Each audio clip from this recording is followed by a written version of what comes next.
Hi friends, ಇಂದಿನ ನಮ್ಮ ವಿಡಿಯೋದಲ್ಲಿ ಒಂದು ಆರಿ ವರ್ಕ್ ಬಗ್ಗೆ ನಾನು ಸ್ವಲ್ಪ ಎಕ್ಸ್ಪ್ಲೇನ್ ಮಾಡ್ತೀನಿ.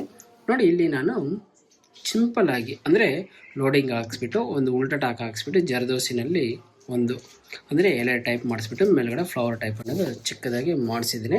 ಇದರಲ್ಲಿ ಕಲರ್ ಕಾಂಬಿನೇಷನ್ ಇಲ್ಲ ಅಂತ ಓನ್ಲಿ ಸಿಲ್ವರ್ ಕಲರಲ್ಲಿ ಮಾತ್ರ ಮಾಡಿಸಿದ್ದೀನಿ. ಸಪೋಸ್ ಸ್ಯಾರಿ ಬಂದಿದ್ದೇನೆ ಸೇಮ್ ರನ್ನಿಂಗ್ ಸ್ಯಾರಿನೇ ಇದೆ. ಹಂಗಾಗ್ಬಿಟ್ಟು ಇದು ಬಂದಿದ್ದೇನೆ. ಸಪೋಸ್ ನಿಮಗೆ ಕಲರ್ ಕಾಂಬಿನೇಷನ್ ಯಾವುದಾದ್ರೂ ಬೇರೆ ಥರ ಇದ್ದಿದ್ರೆ ಈ ಡಿಸೈನನ್ನು ತುಂಬ ಹೈಲೈಟ್ ಆಗಿ ಕಾಣಿಸ್ತಾ ಇತ್ತು. ಇಲ್ಲಿ ನೆಕ್ ಶೇಪ್ ಬಂದಿದೆ, ನಾನು ಪಾಂಡ್ ಶೇಪಲ್ಲಿ ಮಾಡಿಸಿದ್ದೀನಿ. ಇದು ಬ್ಯಾಕು ಅಷ್ಟೇ ಇಲ್ಲಿ ಡಾಟ್ಸ್ ಬಂದಿದ್ದೇನೆ ಸೇಮ್ ಫ್ಲವರಲ್ಲಿ ಮಾಡಿಸಿದ್ದೀನಿ. ಇದಕ್ಕೆ ಚಿಮ್ಕೀಸ್ ಬಂದಿದ್ದೇನೆ ಸಿಲ್ವರ್ ಕಲರ್ ಅನ್ನೋದು ಮಾಡಿಸಿದ್ದೀನಿ.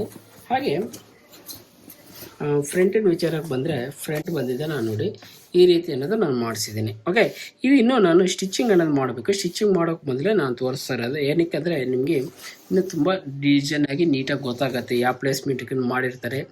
ಸಪೋಸ್ ನೀವೇನಾದರೂ ಕೊಟ್ಟು ಕಳಿಸಿದ್ರೆ ಅದು ಯಾವ ರೀತಿ ರೆಡಿ ಮಾಡಿಕೊಡ್ಬೋದು ಅಂತ ಹೇಳ್ಬಿಟ್ಟು ನಾನು ಫಸ್ಟಿಗೆ ತೋರಿಸ್ತಾ ಇರೋದು. ಓಕೆ, ಸ್ಲೀವ್ ಬಂದಿದೆ ನಾನು ನೋಡಿ ಈ ರೀತಿ ಅನ್ನೋದು ಮಾಡಿಸಿದ್ದೀನಿ. ಇದು ಬಾರ್ಡ್ರ್ ತುಂಬ ದೊಡ್ಡದೇ ಇರೋದ್ರಿಂದ ನಾನು ಬೇರೆ ಅಂದರೆ ಈ ಕಲರ್ ಪೀಸ್ಗಳಲ್ಲಿ ನಾನು ಯಾವುದೇ ರೀತಿ ಅಂತ ರೆಡಿ ಮಾಡಿಲ್ಲ. ಸಪೋಸ್ ನಿಮ್ಗೆ ಏನಾದರೂ ಬೇಕು ಅಂದರೆ ಇದು ನೀಟಾಗಿ ಹೈಲೈಟಾಗಿ ಕಾಣಿಸ್ಬೇಕು ಅನ್ನೋ ಥರ ಏನೇನಿದ್ರೆ ನನಗೆ ತಿಳಿಸ್ಕೊಟ್ರೆ ನಾನೇನು ಮಾಡ್ತೀನಿ ಅಂದರೆ ಸಪ್ರೇಟ್ ಕ್ಲಾತಲ್ಲಿ ಇಲ್ಲಿ ರೆಡಿ ಮಾಡಿಸ್ಬಿಟ್ಟು ಅದನ್ನ ಇಲ್ಲಿ ಅಟ್ಯಾಚಿಂಗ್ ಮಾಡಿಸಿ ಕೊಡ್ತೀನಿ. ಆವಾಗ ನಿಮಗೆ ಇದು ನೀಟಾಗಿ ಅಂದರೆ ಇವಾಗ ನೋಡಿ ಬ್ಯಾಕಲ್ಲಿ ಕಾಣಿಸ್ತಾ ಇತ್ತಲ್ವ, ಇದೇ ರೀತಿ ನಮಗೆ ಸ್ಲೀವಲ್ಲೂ ಕಾಣಿಸುತ್ತೆ.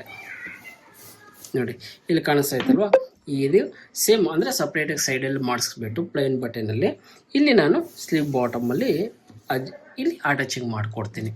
ಓಕೆ, ಅವಾಗ ನಿಮಗೆ ತುಂಬ ನೋಡೋಕ್ಕೂ ಚೆನ್ನಾಗಿರ್ತದೆ. ಸಪೋಸ್ ನಿಮ್ಗೆ ಏನಾದರೂ ಈ ಡಿಸೈನ್ ಬೇಕಾಗಿದ್ದಲ್ಲಿ ನನಗೆ ಇಮೇಲ್ ಐಡಿಗೆ ನಿಮ್ಮ ಕಾಂಟ್ಯಾಕ್ಟ್ ನಂಬರನ್ನು ಸೆಂಡ್ ಮಾಡಿ ನಾನು ಇನ್ನೂ ಹೆಚ್ಚಿನ ಮಾಹಿತಿ ಅಲ್ಲಿ ನಿಮಗೆ ಶೇರ್ ಅನ್ನೋದು ಮಾಡ್ತೀನಿ. ನಿಮ್ಗೆ ಸಪೋಸ್ ಬೇಕಾದರೆ ಮಾಡಿಸ್ಕೊಡ್ತೀನಿ. ಓಕೆ ಫ್ರೆಂಡ್ಸ್, ಈ ವಿಡಿಯೋ ಇಷ್ಟ ಆದರೆ ಒಂದು ಲೈಕ್ ಅನ್ನೋದು ಮಾಡ್ಕೊರಿ, ನನ್ನ ಚಾನಲ್ ಸಬ್ಸ್ಕ್ರೈಬ್ ಮಾಡ್ಕೊರಿ, ಪಕ್ಕದಲ್ಲಿರೋಂಥ ಬೆಲ್ ಐಕನ್ ಕ್ಲಿಕ್ ಮಾಡ್ಕೊರಿ.